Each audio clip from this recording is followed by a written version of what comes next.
Welcome to Movie World, the place where we only talk movies. I'm Andy Signor, and I'm here to review Cruella, starring Emma Stone, which drops on both Disney Plus and in theaters this Friday. Is it worth your hard-earned money? Should you pay $30 to watch it online? Should you go to the theaters? Let's break it all down. Now, before I even get to my review of this film, I want to go back and talk about Disney's live-action films in general. Overall, I'm not a fan. There are two films I would say are good. Jon Favreau's Jungle Book and actually Pete's Dragon, which I bet you a lot of you didn't even watch. That one was surprisingly better with Robert Redford. But overall, it's been more miss than hit with these Disney remakes. However, if you really go back and you ignore Beauty and the Beast and Aladdin, which I just wasn't a fan of, Lion King I refused to even watch, never really liked any of the Alice in Wonderland remakes or the Maleficent ones. Just all of them just feel unnecessary. But if you actually go back, there's one remake you sort of forget and you go, you know what? That was pretty good. And it was before Emma Stone. It was Glenn Close, obviously. Duh. Glenn Close's 101 Dalmatians as a kid was a lot of fun, and her performance was fantastic. So when you really talk about Disney live-action remakes, 101 Dalmatians was one of those ones that I have to admit did work. It was sort of a fun, larger-than-life sort of version of the cartoon that managed to be something that I think most people enjoyed and didn't just crap on.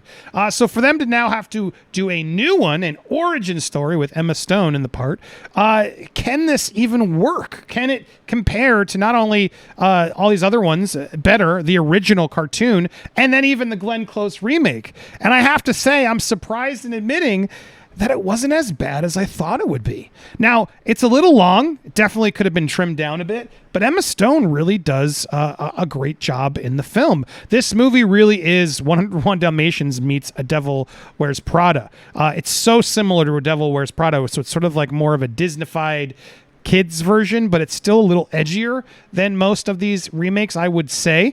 And Emma Stone's performance, along with Jasper, Horace and Jasper, Joel Fry and Paul Walter Hauser, who both just deliver fantastic performances, along with Emma Thompson, who plays sort of the Meryl Streep in this film of the inspiration of the Baroness that is sort of the inspiration for Cruella to become who she becomes. But let's rewind. Overall, yeah, I surprisingly was into this film, and I do have to give a lot of credit to Emma Stone, who manages to make an interesting character. Now, does this film actually make sense in the canon of 101 Dalmatians?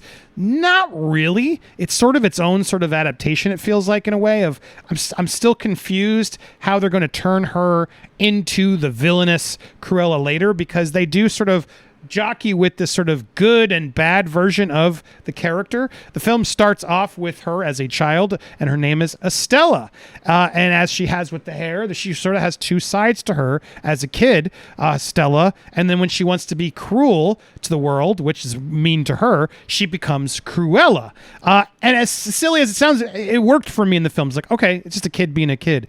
And then later in life, as she's sort of fed up with the way that life has treated her, she realizes, well, let me be my other persona. You know what? Let's bring back Cruella and bring her back to life. And it works. It works. The dynamic with her and the Horace and I forget the names, but the two bumbling fools from the cartoon, they're played as sort of con men in the beginning, the con kids in the beginning that grow up and sort of create these sort of scenarios. What's the gist? What's the hook? So what are you trying to look for? What are we really looking for this?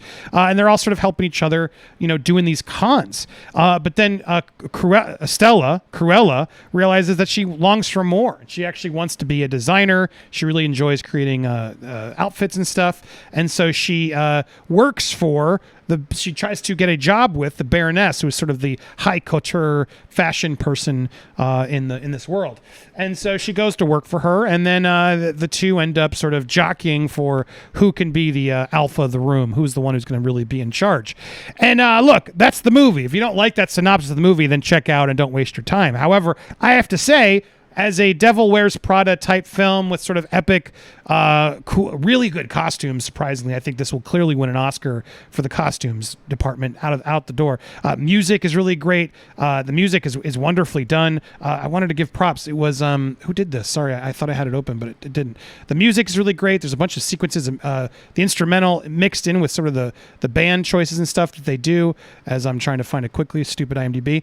Overall, I was pleasantly surprised with the casting and a lot of the choices of the film that really just worked for me. And I really don't like these Disney remakes that much. Nicholas Bertelli, he did there was something else. He does Succession, that theme. Oh, love that theme to Succession. No wonder I liked it so much as other stuff. There was something. Just the music in general. The songs. The songs are just sort of. It's a good soundtrack of the era as you're going through sort of the 70s and stuff. It's like a Forrest Gump type soundtrack that really. Sometimes it's a little on the nose for some people, but a lot of times it really works. But yeah, overall, look, I have to admit, I had fun. Again, it's a little long, and you have to be in sort of the fashion aspect of this. It's a fashion caper, if you will. But the pace, the direction, the pacing when they are sort of on track and they're doing their sequences, it all worked for me. I was enjoying it. My kids and I enjoyed it together. We watched this, and I have to give the film credit. As these remakes go, this one felt sort of different. It felt completely different than the Glenn Close version. The Glenn Close version is just a stylized, but over the top in the funnest of ways, sort of fun kids movie with talking dogs. And this one really isn't about Dalmatians. It's about sort of a woman sort of trying to find her lot in life, but also wrestling with her own inner demons and stuff. And the film, deals with all that, I think, in an interesting way. It is well done. It's stylized. I have to give the film props. I have to give the cast props. And overall, Cruella is one that I would recommend checking out. I do think it's probably worth seeing in theaters. However, the Disney Plus Premium, if you have a family and this concept sounds fun to you and you're not opposed to, you're not like so anti-Disney that you can sort of check out and enjoy yourself. I think the film it has some wonderful sequences. And again, Paul here and Joel, they are scene stealers in the movie. I really enjoyed them, especially Paul Hauser Paul Walter Hauser, who is also in Richard. The Clint Eastwood movie that just came out, which is fantastic, completely different type of movie. Richard Jewell, and he's in Cobra Kai. Really becoming a big fan of him as a character actor, and he does a fantastic job in this film. They cleverly figure out a way to incorporate Dalmatians in the film, but it only kind of confuses me how if they were decide to continue this sort of in the direction of where 101 Dalmatians goes, how are we going to get to a point where she wants to skin these puppies for a coat? Sort of the level of evil that Cruella actually is. And the film does turn her into more of an anti-hero, but a person that is, not a good person. And sort of the wrestling with that. And so on its own, it's interesting as a Cruella de Vil canon, like origin story. I could see why someone would get frustrated, but I was able to sort of check that off and think, okay, this is its own thing. It's its own thing, and I respected Emma Stone's performance and the choices they made, that it was like, okay, I see why they made those choices, and it didn't completely bother me, but I will admit it's going to be hard to turn this into the villain it's become. It's very Maleficent in a way, because even Maleficent, the Angelina Jolie film, they're sort of trying to justify why she's evil, and in a way that can be frustrating. Sometimes evil's just evil, and that makes a more interesting bad guy, but in this case, they're definitely trying to make you feel for her and understand why, and I have to say, it did work for me. So overall, I would give Cruella, I'd give it a 7 out of 10. I think it was stylized. There's some really fun sequences. Overall, the costumes are fantastic.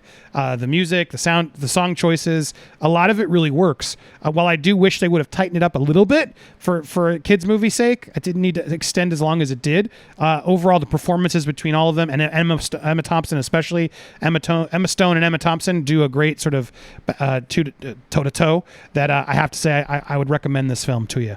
Now, one thing before we wrap, I do want to take a moment of silence, if you will. I just saw this break because I recorded it the evening before. Samuel L. Wright has passed away. Oh, this got me emotional when I read it. Speaking of wonderful Disney cartoons, Sebastian the Crab was an iconic figure in my childhood. A character I loved dearly, and we would never have had it without the beautiful voice of Samuel Wright. I am crushed to see that he's gone, but his legend will live on. Such a fantastic performance, and so much other stuff that he has done. Among Broadway and et cetera, and his acting, amazing talent, and a performance that will always live on in my hearts, and I'm sure so many of us. So I want to wrap this up with a moment of silence for the legendary Samuel L. Wright, who has just passed. Sebastian the Crab, he's all over my wall back there. I have multiple Sebastians back there, but he is a character that will always mean something to me and my family. Samuel, rest in peace, man. You gave so much joy to so many people. Thank you for everything you gave us. Thanks everybody for watching. Moment of silence for Samuel Wright.